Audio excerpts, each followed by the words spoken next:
now we're actually going to move into someone talking about building up a space industry and making space normalized. So um, we have Jason Kanigan, who is the founder of Cold Star Technologies, which installs effective manufacturing and information processing systems in other companies.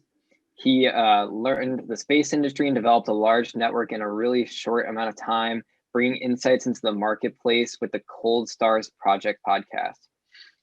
He's interviewed hundreds of space professionals and advised many space founders. So, Jason, if you want to start, you can go ahead. Great, thanks. Hey, my internet is not great today, so I'm not using my command center, which is in front of me and useless. That's why you get to see my ceiling fan. But thank you, Alden, for not letting me be the only grumpus in the room, because I agree with everything that you said. I'm glad to see folks here like Mike Maloney. And full disclosure, Rick Fleeter is our engineering advisor at Cold Star Tech. So I wanted to learn the space industry and get into it. And I walked around it for like, I don't know, 5 years or more, thinking that because I was a business guy and an operational excellence guy, I didn't have the chops to do anything in the space industry. And I started interviewing people a couple of years ago. And I'm talking space academics, professionals, space lawyers. I know more space lawyers than I know engineers, sector venture capitalists, and of course, founders, to find out what's actually going on. And that's what I want to talk about today. So I want to make a division between commercial space, which is the focus here, and what I'll call government space or defense industry space. Those are two different things.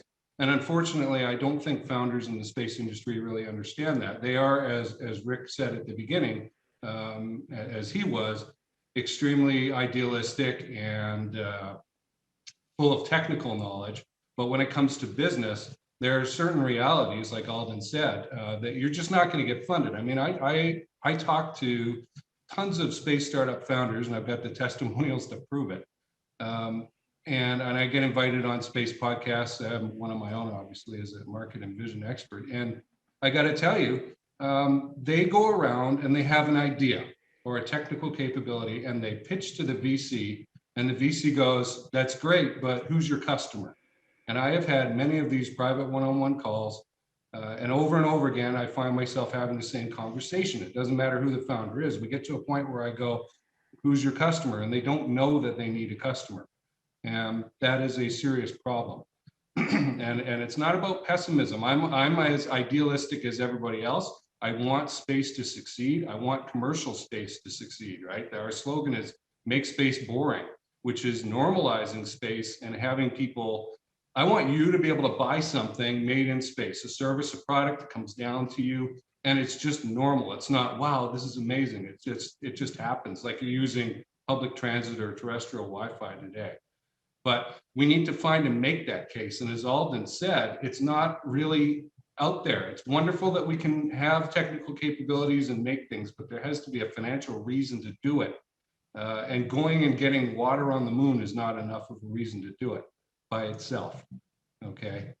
There's too much belief in this technical capability. And you can do that if you want. You go to NASA and you get a NIAC grant or SBIR, or you go to AFWorks, which is a new thing that the Air Force has started, and try and get, they're going to want commercial knowledge too, okay? But don't just have an idea and go to space sector VCs and expect them to love your idea. It's not enough, okay? Somebody said in the chat earlier, and I agree with this, so I'm going to echo it. If you can have a terrestrial use and a space use case, that's the best. Get terrestrial customers first. That's why, like, something for mining is really great. I talk to people who want to develop a space mining thing. I'm like, can you go get terrestrial customers for this and develop a cash flow, show people that they want to buy it. Two books that I recommend. This one is Robert Jacobson's The Case for Space, or excuse me, that's Robert Suprin's book. It's Space is Open for Business. I have a review of this on Amazon. It's a great history of how we got to where we are. But the other thing, and the thing that's missing, this is business model generation. And if you follow Steve Blank from Stanford. I highly recommend you follow Steve Blank. Go check out his Secret History of Silicon Valley videos on YouTube. It's all free stuff. Learn the history of this industry. Learn how Silicon Valley should be called Microwave Valley. And that development, he had a real hand in developing that book with the author, the Business Model Generation book. And learn it. The thing is called a business model canvas, and you want to be able to draw one of those things and explain it to somebody and get actual quotes from customers and put them in your pitch deck slide. Okay, this is something that's missing. And what I talked to a sector capital VC a couple of days ago, and I said, hey, other than that business model canvas, what would you like to see? And he said, a partnership canvas, meaning, do you understand your customer's business model canvas? How are they making money down the chain with what you're providing? And does your customer agree with it? That would prove you actually talk to them. So accelerators are great. If you can get into those, they'll make sure that you, again, go out and talk to customers. That is the number one thing that exasperates me about founders, is they want to stay in their ivory tower and design, and that's great. But get out there and talk to a potential customer. Get told no, get feedback, and straighten stuff up and come back stronger, you know. And then one final point I want to mention, I see over the last year, especially, you know, with the pandemic and that, we all went to Zoom. I was already on it for years because I worked remotely for years. But we have all these talks about space law.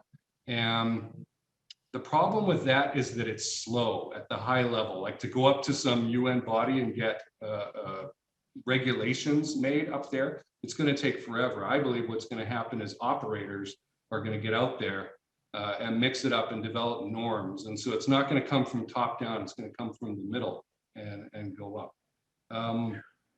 So we've got to go from 0 to 1 right now, and in the commercial space industry. And the weird thing is, it's going to be like the internet. Some of us were around for the development of the internet.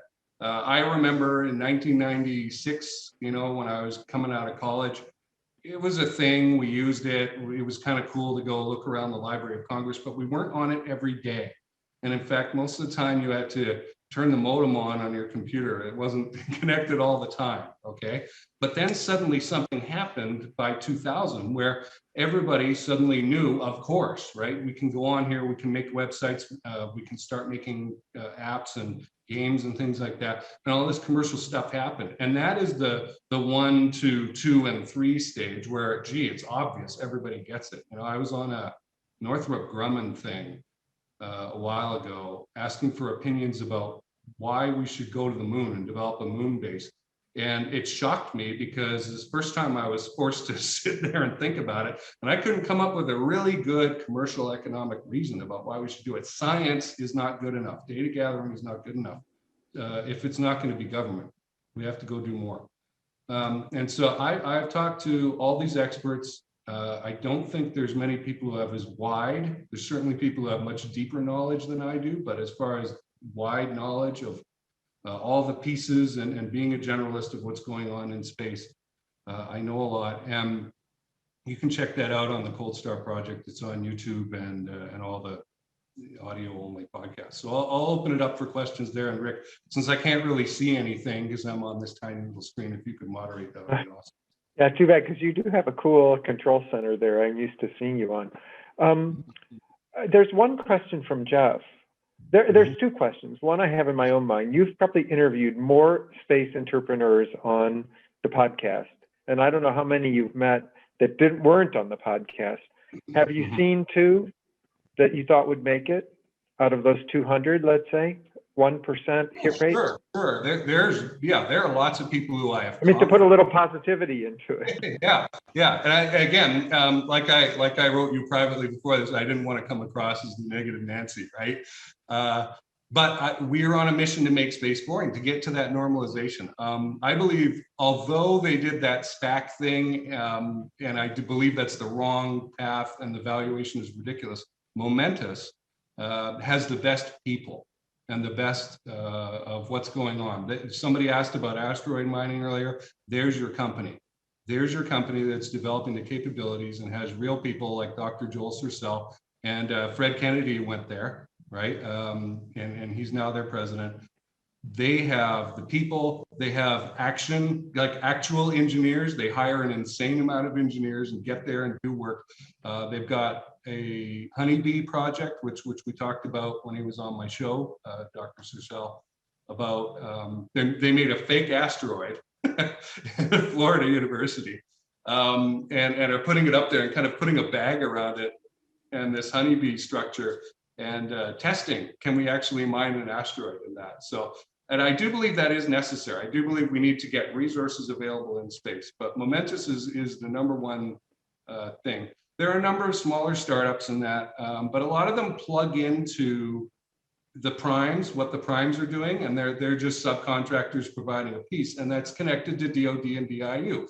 And you will see on my show, kind of an unfortunate consequence of that is that I had to reorient my own outlook and go, okay, I've been looking 100% at commercial space. What is DoD, Defense Innovation Unit, Air Force Research Lab? What are these guys doing? And that's why you see more guests of them like Colonel Felt on my show, where I've had to go and connect with those guys and have them on.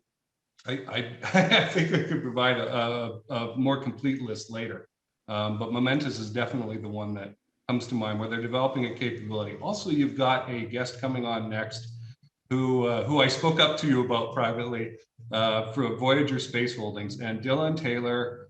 Once you have met the guy, really impresses you. He's not our speaker today, but he's the chairman and founder of Voyager Space Holdings, which has a unique investment model and is not a typical space VC, but he's very clever. He is buying up organizations and companies that create a range of capabilities to enable him to, I'm going to use some jargon here, capture more of the value chain.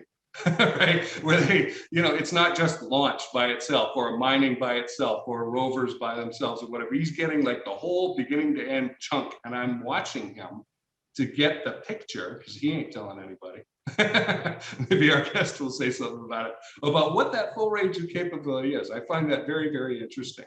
But those are two organizations that I would watch that are serious. I have to say, Rick, discernment of who was real and who was not is the number one thing I've gotten out of that show and running that show and doing those interviews. Because in the early days, I would let anybody on. I didn't know who was real from who just had an idea, right? And now within moments, I know, okay, are you real or not? And I'm really only interested in bringing folks who have at least a good proto business, right? And have a customer and have these infrastructure in mind, more than just an idea of how we might solve a problem. The question that came from Jeff, the first one, I see he's got more while I was watching you, but is it partly a policy problem? Because I believe that when I first met Scott Pace, our first speaker, and that's why I met him, because I thought that the problem was that the government wasn't buying commercially made available data, even though the Space Act of 1984, revised by the Bushes by President Bush and his administration in 1992, but the government wasn't really doing it. It was still NOAA going to, deciding what they wanted and then having NASA build their satellites for them. Do you see the government getting out of the way as or not even getting out of the way, but buying commercially instead of in-house production of remote sensing and all their other services? Is that a problem of why we're not seeing more entrepreneurism outside of, Starlink? No, there's lots of people who are founding startups about constellations and data collection, orbital observation, all kinds of fields. And I've talked to many of them on the show, as you know, from helping farmers, agriculture, to looking for pirates or people going into like a coast of Brazil, right? Coast of Brazil, I'm sure it's got protected zones in that, or people going in there and fishing where they shouldn't be and that kind of thing. So if you've got a good thing with a refresh rate. But what I will say is that I run an informal space situational awareness group. And most of the people in that group, I don't make a big fuss about it. online. But most of the people in that group are from Britain, and Britain, of course, had everything and behind the military firewall, right? This was a policy about controlling the data, not about the source or anything like that, or commercial versus. It was about protecting the integrity of the data and who had control, almost what I call the dinosaur Godzilla tail thump of authority, right? This is ours. But we're seeing a relaxing of that, where you get these organizations, private companies that are opening up, like, what's the one in England there? Norse, that Ralph Dinsley's company, DINS, that are getting into that field and are actually breaking into it in that. So I think we'll see, it probably will take 10 or 20 years, but as the data comes up in volume and in quality, I think it's going to be impossible to ignore for governments. Like, why shouldn't we access this? Everyone else is. But that business model, going back to our favorite book here, is still getting figured out. It's how do we share that data? How do you buy a license? Do you buy a subscription? I've heard about like sports team conferences and having your access depending on what physical geographic location you're in. So yeah, that's still getting figured out, but I think it is relaxing, and there is a new generation of military leaders who are realizing that it is best to let civilians in. May I ask this is Jeff Greenspan. May I ask an extension of that policy question? I may not have the answer, but you can. I think you were on Michael Mealing's thing a couple days ago. Yeah, nationally, as Richard said, the U.S. Looks to the 1984 Space Act quite a bit. But internationally, a lot of space regulations are still governed by the old 1967 UN Outer Space Treaty. Mm-hmm. And while the initial articles in that treaty promote space travel, encourage space travel, there's a lot of debate about Article 2 as to whether that article prohibits the use of celestial resources. Now, I don't know if governments are still abiding by this 67 treaty, but restrictions on the use of celestial resources will negatively impact potential commerce in space. I'm wondering if you have any comments on that. Thank you. Over. Yeah, thanks. The operators are going to figure that out, number one, because where's the enforcement? Is the United States or Chinese space police going to come along? I talked with the folks who are running this CHIPS program, which is going to be monitoring cislunar space that comes out of the Air Force Research Lab. And they're putting something there just to have something for parity with China. That's all. There's no, they can't be very aggressive out there because there isn't much infrastructure or any infrastructure, right? So I think the operators, like I said earlier, will go out and develop norms. I would look at a couple episodes on the show where I've talked to Christopher Johnson of the Secure World Foundation.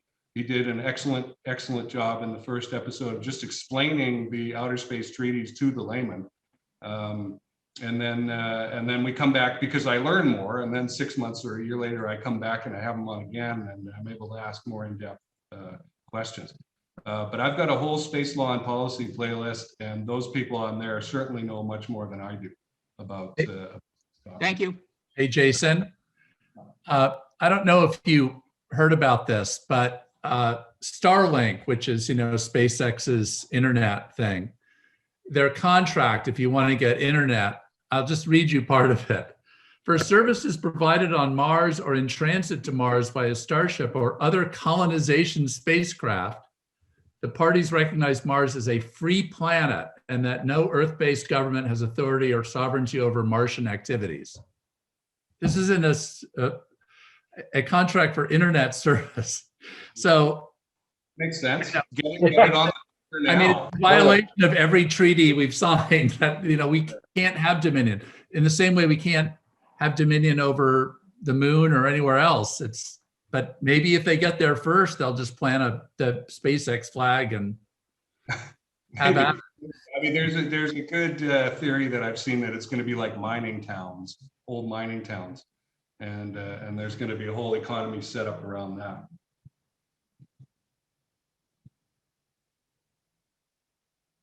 Any further questions? Feel free to connect with me on LinkedIn. If you're a space person, I'm going to say yes. Yeah, I like it. Do we have some live questions from out there off of other than the chat?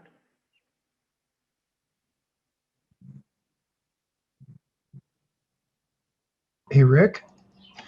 Yes. I've got kind of a meta question on this then. So sorry, I'm TAing on my other Zoom right now. Graduate student life right there. As a designer who works in and around kind of the edges of space research, I'm an industrial design researcher by my master's and recovering animator previously. Do you have any advice on ways to get people who are not traditionally part of this, the space industry to integrate into the space industry? I've helped shuffle some friends, like some of you know John Conifay, for instance. I've helped shuffle mentor some friends academically into finding their way in space, and I'm wondering if you have any better advice for people who are not skills obvious for something like that. And that's a good question. And I want to say I'm not a dick on my show. I bring a lot of people on who aren't just, well, no, I'm not just talking to like super professionals or whatever. I bring students on and talk to them about their experience. And maybe they're an outreach person for a space organization in France or something like that. I interviewed a young lady named Brene Hadno, and she works for Black Sky. And we had a conversation that would be very useful to anybody, including students. And I want to talk to students because I can affect you now, and I'm going to be a really old man when you're 30, 35, 40, and I want to leave the industry in good hands, right? So I can help you now. Start your networking now. But Renee said, when I asked her this question, how did you break into the space industry? Hardly anybody in the space industry has a normal bio, including me, right? It's about networking. It's about people getting to know you and trust you. And then they'll be like, okay, here, have this chunk of the project. But you do have to, if you're coming in from the outside like that, do what I did, which is kind of sniff around and ask questions, right? And put your skill set in front of people. And every founder out there, like me, is a total psycho. And we know we need talent. We know we need talent of other people. We have all these ideas. We're ADD. We want to get stuff done. And we're like, would somebody competent please come along to handle this problem, whatever it is? But a lot of the time, we don't know what we want until we see it. And then we leap on it. And the deal with good founders is they're creating a great culture. They have the funding to be able to fund you. They have the ability to say yes.